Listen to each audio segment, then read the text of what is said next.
Can you repeat that? I'm It says sorry. the Aboriginal is indeed a very curious mixture, mentally, about the level of a child who has little control over his feelings and is liable to give way to violent fits of temper. He has no Mm-hmm. sense of responsibility and, except in rare cases, no initiative. And do I think, what was the question? Do I I think think that that applies applies to? to African Americans. Pretty sure that doesn't even apply to Aboriginals.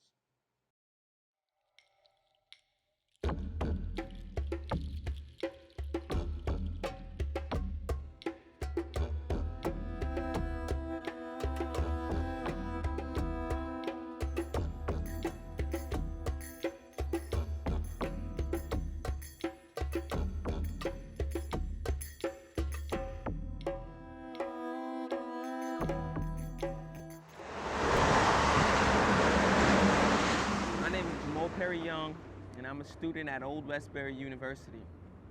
I'm from New York City, and I traveled all the way over to South Australia to learn about Indigenous culture.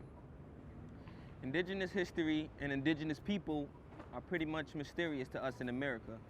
I've never seen, heard, nor learned anything about anything that happened here in Australia. In my time over here, I spent a lot of time at museums, interviewing people, adapting to the culture, and learning the history on the Ghana land. Did you get dropped off here or did before there were any charges brought. So what did your mother tell you when she Mum told us the day she left, she said, be good kids now. It's only going to be for a little while and I'll be back to get you. And those are the words you want to hear, but they're the worst words to hear because every day the thought is she going to come today? In the 1940s, Australia began adopting policies that were designed to assimilate Aboriginal people, forcing them to live as white Australians. They were effectively removed from their religion, culture, and way of life. The assimilation policy was based on the notion that there was nothing of value or significance in Aboriginal culture. Aboriginal children with mixed descent were removed from their families by the hands of the government and transferred to institutions or church missions where they would learn white values, practice white religion, and receive a white education. And in talking to, different style and generation people, they don't want masses of money. They just want some financial acknowledgement from the government that is going to make them feel, well, I was worth, my pain and suffering has been worth something. Different mindsets here. Most people are good, but I think it's the people, like they're talking about closing down 150 Aboriginal communities in Western Australia because the capitalists want to get in there and start mining and destroying the country. So this happens. We fight these fights every day of our lives. It's not something in the past. It's something that happens today. Some of these people here, they don't know if they're going back home, if their community will still be there. Being colonized has a tremendous effect on the psyche. And it has a tremendous effect on the psyche because you have to see, like I was saying earlier, everything through the colonized eyes, everything through colonized ways. And through generations, you start to get socialized to believe those things. Because I used to wake up in the morning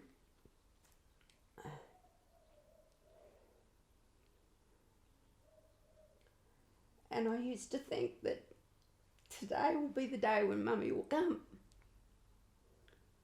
And I'd go to bed at night and I'd think, oh no, it didn't happen today, maybe it'll happen tomorrow. After speaking to Beverly and hearing about the experiences she went through, I met up with Andrew Wilson at the State Records Department. You see a lot of early development of legislation targeted at Aboriginal people, and a lot of that, the impact of those policies often were resulted in negative outcomes. And so in that regard, I have a very strong feeling, and this is something that, you know, stayed with me as a thought over some years, is that governments have so much to be responsible for in terms of how they project an image of Aboriginal people and Aboriginal issues. Campbell has had an influence. Oh, you can't have much more of an influence than that. He gets the sealer. This racism's still very, very raw. You know, some people say, oh, 50 years, that's a long time. You know, surely it's enough time to get over it. It's never enough time to get over when you've been classified as a tree.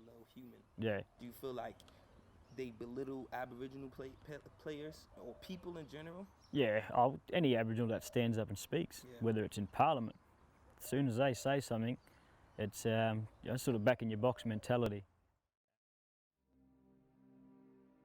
The time has now come for the nation to turn a new page. I think it was extremely difficult for any government to be in position to make an apology. What I think has to be recognised was when the apology was made, it was a bipartisan agreement. Yeah, we're not saying everyone has to get along and like each other, but there's got to be a point in time where we're all human. End of the day, no matter what colour your skin is, when you cut yourself, you all bleed red. So, yeah.